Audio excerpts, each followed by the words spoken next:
This is the theme I managed to come up with when they told me we are going to be having a career session for the freshers. Become.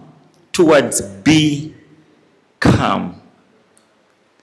Why did I theme it become? It's because no one is born an engineer, no one is born a teacher, no one is born a computer technician. We just become, right? You just become. In the process, you keep on refining the passions you have through education, through experience, through exposure, and that's when you manage to become the professional you want to be. So that's why I came up with this title for our presentation today, and I hope it makes so much sense. But there is a big question there. Why are you here? It's going to be back and forth. It's just a conversation, yeah? We're going to contribute to this. If I can have like 2 or 3 people, forget about those are my answers. But you as an individual, why are you at Kisubi University? Anyone wants to participate? Come on, feel free. Why are you here? The reason I was at university many years ago is because I was looking for this. I'll be honest with you. I was looking for a job. That's why I went to the university 13 years ago. That was me, because I thought when I get a job, I will get the money, and when I get the money, I'll live a better life because of my degree. These are some of the reasons I had 13 years ago. How about you? Why are you at Kisubi University? Me, those are my honest answers 13 years ago. Can I have just like one? Even if you tell us just one reason why you're here. You want to try?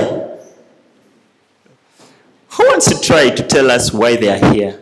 I believe you have a reason why you're here, right? Can I get another mic? Yeah. That would be very helpful. Please don't feel shy to participate. It's going to be very interesting when it is participatory.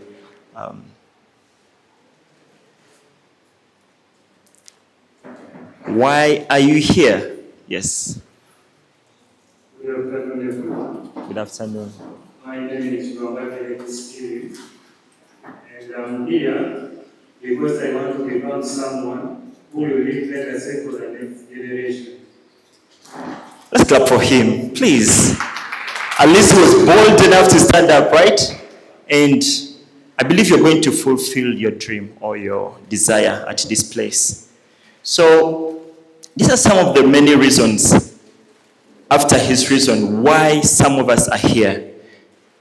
And who you are going to become when you are here at Kisubi University is going to be highly determined by what you're going to do here at Kisubi University. Let me tell you a short story. I read one of the books, 7 Habits of Highly Effective People by Stephen Covey. I read it like 10 years ago, but I see that the principles or the habits I read keep on reflecting in my daily life, every day, in my professional work, personal life, and everything. So the story goes like, so one time, this guy, Stephen Covey, he took a train. He was going somewhere. And as he was taking a train to a place, you know that train has everyone. It's like a taxi. Different people come and get on board.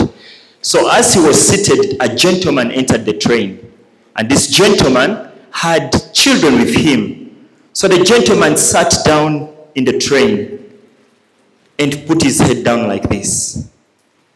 Meanwhile, his children were all over the place, disturbing people who are getting to their business. Some are reading the news, some are concentrating, The children were all over the place.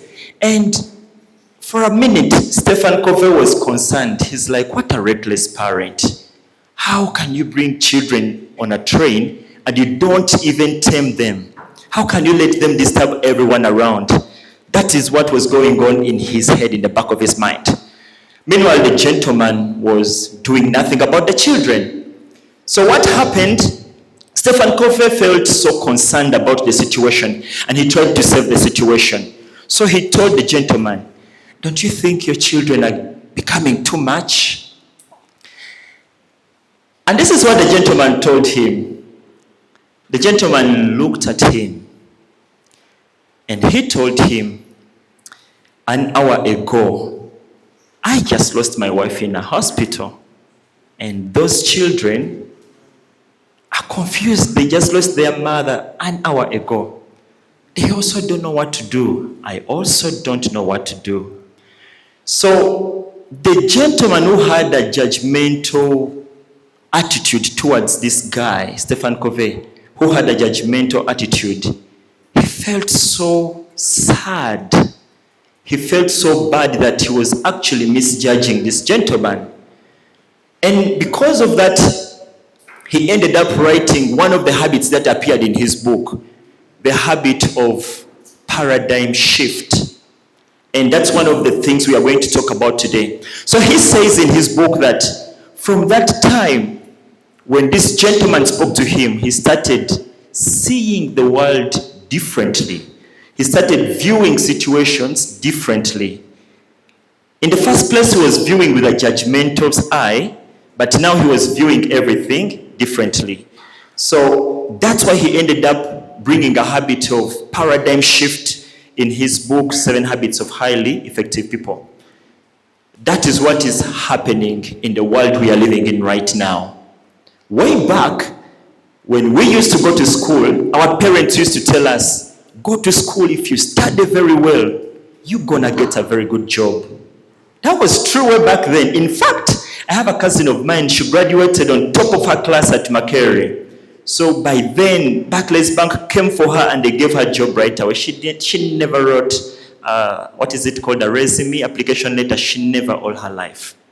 They just picked her because she had excelled. That is still existing today, but it's a bit different. Things have changed. Way back, we could secure opportunities simply by getting good grades, but the world has changed so much. You see people who don't even have books occupying positions which people who have books qualify for, and these guys don't qualify for them. What has changed, and how can we react towards the change that is going on? It's through paradigm shift. Like Stephen Covey, we need to see the world differently. That beyond getting a degree, going to ask for a job, what more can I do to position myself for a better tomorrow? That's one of the things. What is changing about the world around us? AI.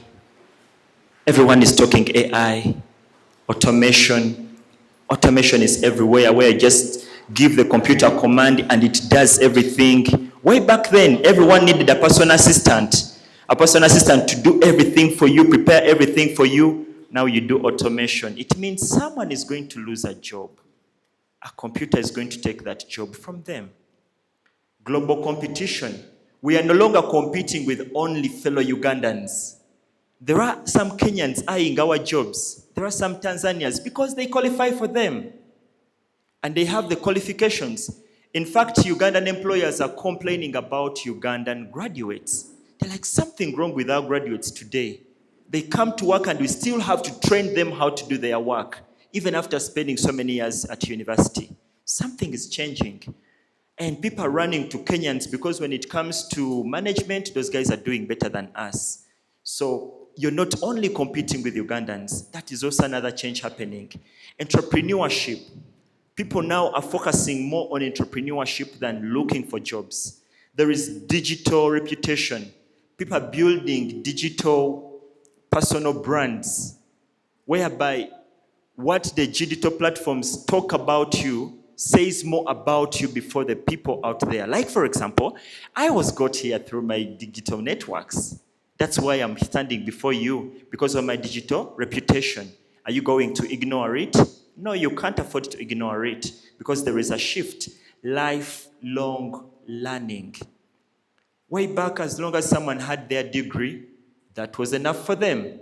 But today, it's not enough. You keep on going for a short course, going for a skill. I'll give you an example. My wife is an accountant.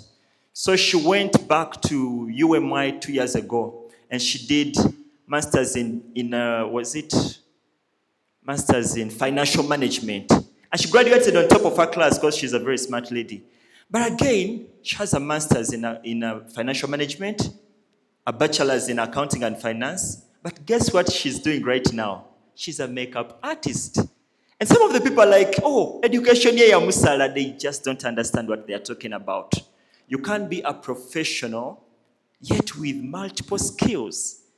Many things that you can do beyond your education. So that's the paradigm shift that should happen or that should be considered as you're even looking forward to pursue your bachelor's degree.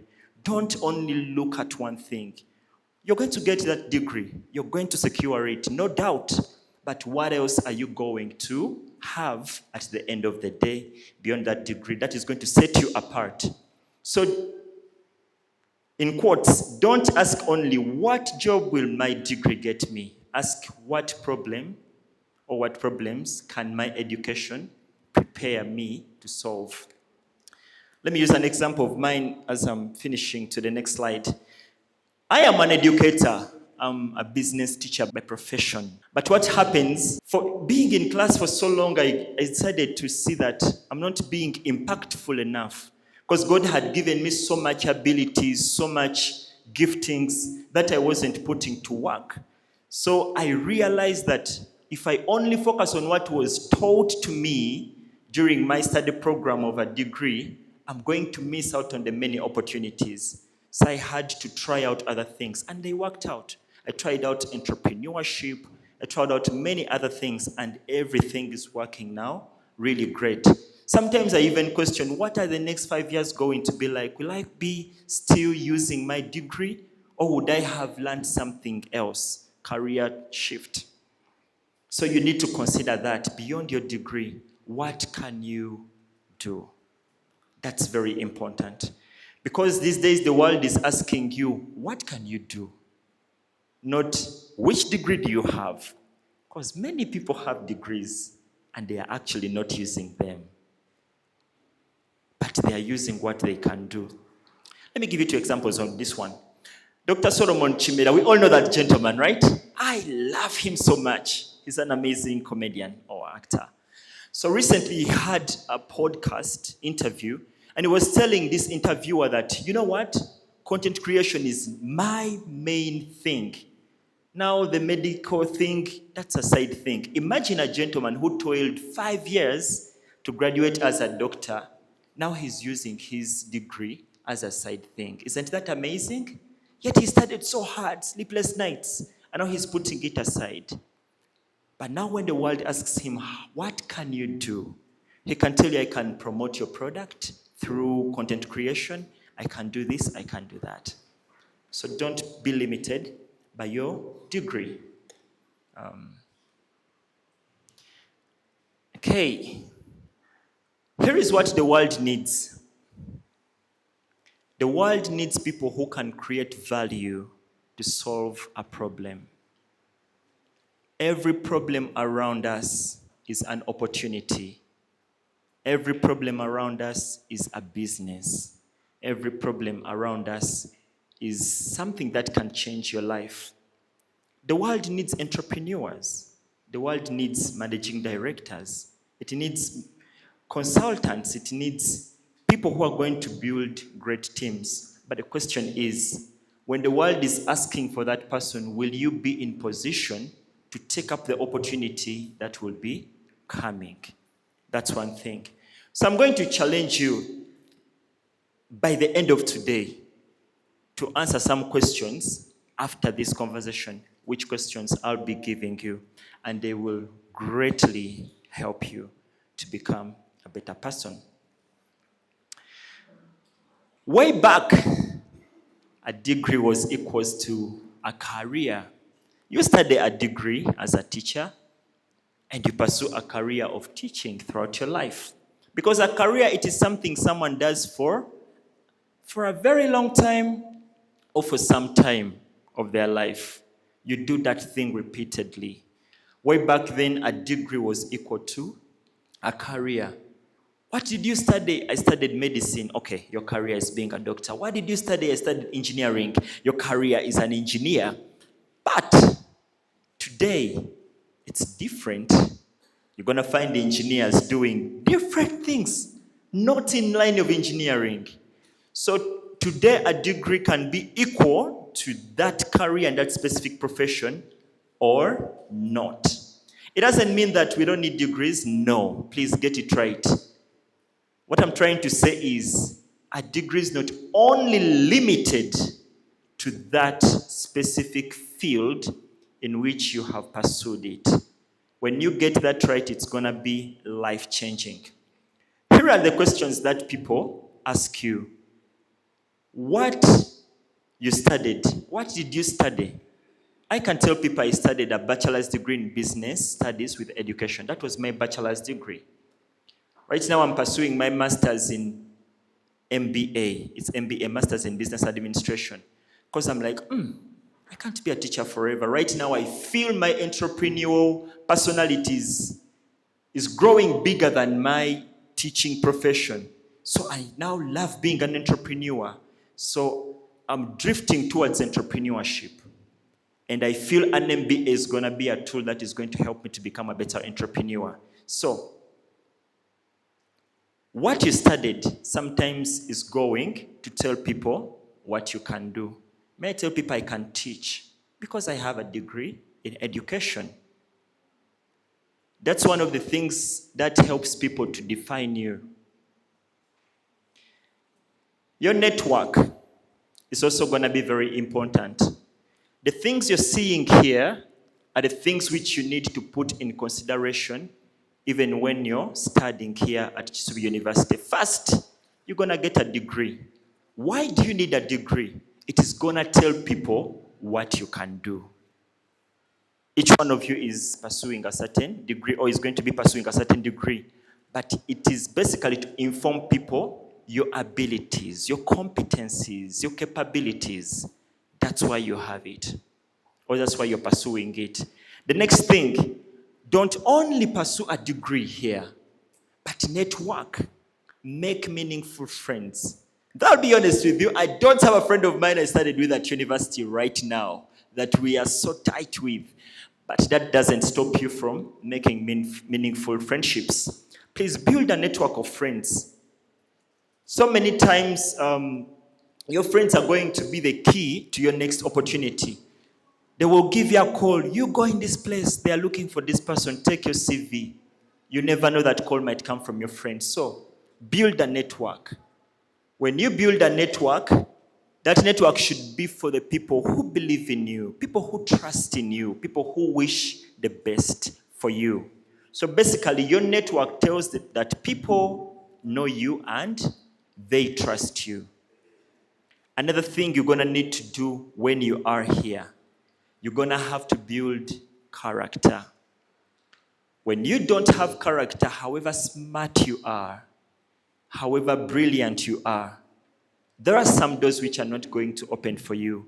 And one of the reasons we pursue education, it's one of the strongest tools that can refine your character.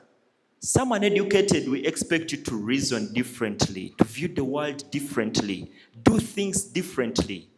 That's one of the many, many importances of education. So even as you're here at Kisubi University, don't forget, when you go back home, after the 3-4 years of your studies, don't think people in the neighborhood are going to see you the same way. No, they are going to view you differently because you have an education. And you have to react appropriately to their expectations by refining your character, the way you walk, the way you talk, the way you carry yourself.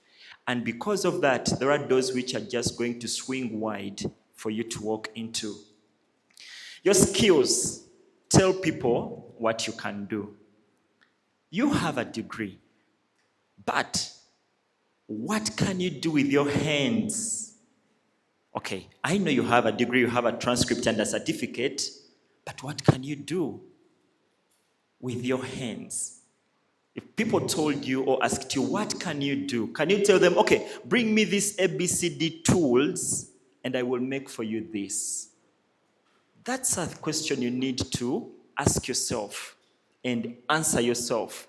If you don't have an answer of what can you do, now this is the time to start searching out for what you can do. It's an opportunity for you to search out that which you can do. Because it's very important. You remember COVID time? It was the toughest time we have all ever experienced. People lost their jobs. And many people started doing things they never thought they would do to earn money. But people who had skills survived. Some went back to bricklaying. I had stories of teachers who went to bricklaying and never went back to classrooms after COVID-19 because they were making so much money out of it. So many people went into baking, different skills. So even as you pursue and get that degree, remember, you need a skill. What can you do? If you ask me, what can I do right now? I can tell you, I can market your school. I can give you career guidance. I can be a public speaker. I can work on your car because I own a car garage. But I never went to the university. No one taught me how to work on people's cars. That's a skill I had to teach myself, through which I'm employing more other people. No one taught me content creation, but through it I've seen big doors opening. It's a skill. So on top of your degree, remember, your skill is gonna open doors. The doors I've walked into with my skill of content creation, my degree couldn't open them. Meeting big people, prominent people. It's because of the skill of content creation. Even my skill of working on cars, I meet people and I'm like, oh my God, how could I have met this person in life if I was busy in the classroom concentrating on teaching? But I'm still a teacher and I love it so much. But I don't get comfortable with it. Don't be comfortable with your degree. Lastly, your experience. Tell people what you have actually done before. Your experience. I have experience in teaching. I can say that because I've taught learners for close to 10 years. So I have experience. I've taught primary, I have taught secondary. Very soon I'm going to be teaching university. So I can tell someone I have experience in teaching because I've seen learners at different levels. I've been in international schools, I've been in local schools, so I know a lot about teaching. Which experience are you going to build when you're here? The trap is we always wait to finish university and look out for experience. That's the big trap we get into. But you can actually start building your experience by volunteering, doing a few things here and there. If the opportunity is there, you can do voluntary work and gain experience. Your career,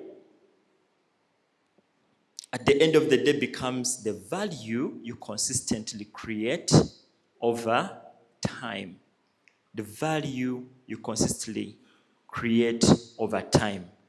Whichever degree you're going to pursue or that you're going to be studying, remember, it is gonna give you a certain path at the end of the day, which is going to be your career. But when you walk in that career, which value are you going to be creating over time? Like for me, the value I create, I offer career guidance to learners. I teach learners business, things like that. So I keep on giving that value consistently. I keep on giving that value. So why did I write this right here? I wrote it for you to understand that your degree you're going to pursue or whichever course you're going to pursue, don't take it lightly, because for the next 5 years when you leave this place, it's what you're going to be doing. If you choose to stay in that line, or maybe if you choose to go in another line, still it could open doors for you. Now, tragedy is you leaving when you've actually not understood what you've been taught here. That will be a big tragedy. So, give it time. Give it time. It's only 3 years. I remember at public universities, it's crazy. I went to Chambogo. In year 2, girls are getting pregnant. Boys are dropping out. In year 3, like we could start a course when we were so many. Every semester, the number reduces. And it's not because some parents were not paying tuition. Some boys could go betting with their tuition, and the money is taken. Some girls could play around and they get pregnant. So many things could really, really happen. Some could even die because of their reckless lifestyle. I remember that girl who died during the guild campaigns. I can never forget that because it happened in my sight. The drone was going around the Senate building and it flipped over. She was outside the window and it fell